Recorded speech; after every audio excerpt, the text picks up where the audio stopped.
بسم اللہ الرحمن الرحیم۔ شریعت کی بالادستی، دین کو تحریف اور بدعتوں سے محفوظ رکھنا، اسلامی معاشرے میں احکام الہی کی ترویج و نفاذ اور معاشرے میں عدل و انصاف کا قیام، اہل بیت علیہم السلام اس جدوجہد میں سرفہرست مقام پر رہے ہیں۔ تاریخ معصومین پر نظر رکھنے والا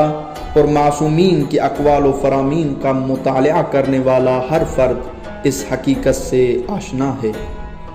امام حسین علیہ السلام کا معروف خطبہ منا آپ کی زبانی معصومین کے انہی مقاصد کا اظہار ہے۔ اس خطاب میں امام کے براہ راست مخاطب اور سامعین وہ اصحاب رسول، تابعین اور امت کے سرکردہ لوگ تھے جن کا تعلق اس وقت کی مملکت اسلامی کے مختلف گوشوں سے تھا اور جنہیں آپ نے اس اجتماع میں خصوصی طور پر مدعو کیا تھا۔ امام نے شرکائے اجتماع کو اسلامی سیاست میں آنے والے بگاڑ، اس کے نتیجے میں دین میں پیدا ہونے والی بدعتوں، شریعت کی بے توقیری اور مسلمانوں پر ہونے والے ظلم و ستم کی جانب متوجہ کیا۔ اس سلسلے میں ان کی غفلت و کوتاہی سے آگاہ کیا اور انہیں ان کا فریضہ یاد دلایا۔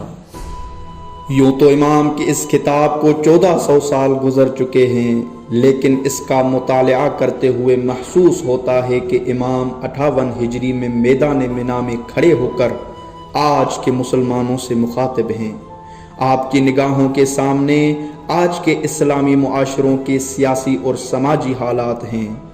اور آپ ہی کی زبان میں آج ہی کے اصطلاحات کے ذریعے انہیں اسلامی معاشروں کی ابتر صورتحال اور اسلام و مسلمین کی موجودہ پستی و انحطاط کے اسباب و وجوہات سے آگاہ کر رہے ہیں اور اس سے نجات کی راہیں سمجھا رہے ہیں اور انہیں ان کے فریضے کی ادائیگی پر ابھار رہے ہیں۔ امام حسین علیہ السلام کے خطبات میں سے ایک انتہائی اہم، ولولہ انگیز اور تاریخی خطبہ وہی ہے جو آپ نے سن 58 ہجری میں معاویہ کی موت سے 2 سال قبل ایسے حالات میں ارشاد فرمایا جب اموی حکومت نے امت اسلامی کو شدید ترین ظلم و ستم اور خوف و ہراس سے دوچار کیا ہوا تھا۔ اگرچہ اس خطبے کے متعدد پہلو ہیں اور اس میں مختلف موضوعات ذکر ہوئے ہیں، لیکن مجموعی طور پر یہ خطبہ 3 علیحدہ حصوں پر مشتمل ہے۔ پہلا حصہ امیر المؤمنین اور خاندان اہل بیت علیہم السلام کے فضائل پر مشتمل ہے۔ دوسرا حصہ امر بالمعروف اور نہی عن المنکر کی دعوت اور اس عظیم اسلامی ذمہ داری کی اہمیت کے ذکر پر مشتمل ہے۔ تیسرا حصہ علماء کی ذمہ داری اور ان پر مفسدوں اور ظالموں کے خلاف جدوجہد کا واجب ہونا، ظالموں کے سامنے علماء کی خاموشی کے نقصانات اور اس بڑی دینی ذمہ داری کے انجام دہی کے سلسلے میں سستی کے نقصان دہ اور خطرناک اثرات کے جائزے پر مشتمل ہے۔ سلیم ابن قیس فرماتے ہیں، معاویہ کی موت سے 2 سال پہلے امام حسین علیہ السلام نے حج کا ارادہ کیا اور عبداللہ ابن عباس و عبداللہ ابن جعفر کو اپنے ہمسفر کے طور پر منتخب کیا۔ مکہ مکرمہ میں بنی ہاشم کے مردوں، عورتوں اور انصار کے ان افراد کو جنہیں خود امام حسین علیہ السلام یا بنی ہاشم پہچانتے تھے دعوت دی گئی،